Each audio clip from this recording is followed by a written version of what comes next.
The following is a Cheyenne Police Department police report.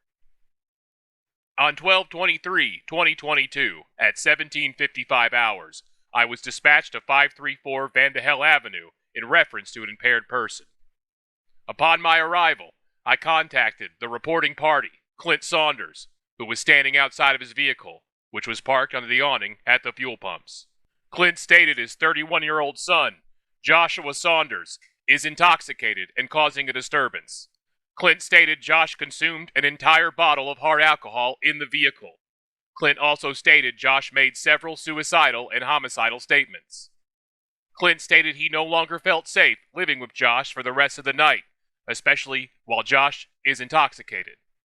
Clint added Josh was autistic, schizophrenic, and highly regarded. I then contacted Josh, who was sitting in the rear passenger side seat of Clint's vehicle. I observed a strong odor of alcohol coming from Josh during my contact with him. I also observed Josh's eyes, which were bloodshot, watery, and extremely lethargic. Josh's speech was slurred and slow.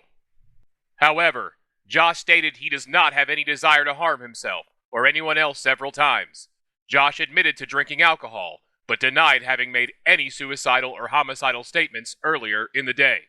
I explained to Clint and Josh I believed it was best for Josh that I transport him to the ARC so that he can detox from the alcohol he had consumed. Clint agreed to this plan, and we were inevitably able to have Josh agree to go to the ARC as well. Dispatch advised me that the ARC was having an issue with the heating in their building and would not be accepting new intakes at this time.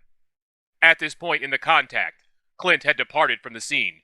I advised Josh that the ARC would no longer be an option for him during this incident. I explained to Josh that he could admit himself into the hospital in order to have his mental health and alcohol consumption evaluated.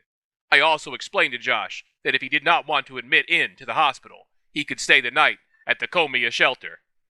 Josh was adamantly not willing to accept either of these options, despite my efforts to convince him it was better than being outside in the below 0-degree weather. I then told Josh he could admit himself into the hospital, or I would place him under arrest for public intoxication. Josh continued to refuse to go to the hospital. I placed Josh under arrest for public intoxication. I then placed Josh into handcuffs using standard cuffing procedures. I transported Josh to Laramie County Detention Facility and booked him in under the charge of public intoxication. I later contacted Clint by telephone and advised him that his son, Josh, was not located at the ARC, and that Josh was booked in at Laramie County Detention Facility.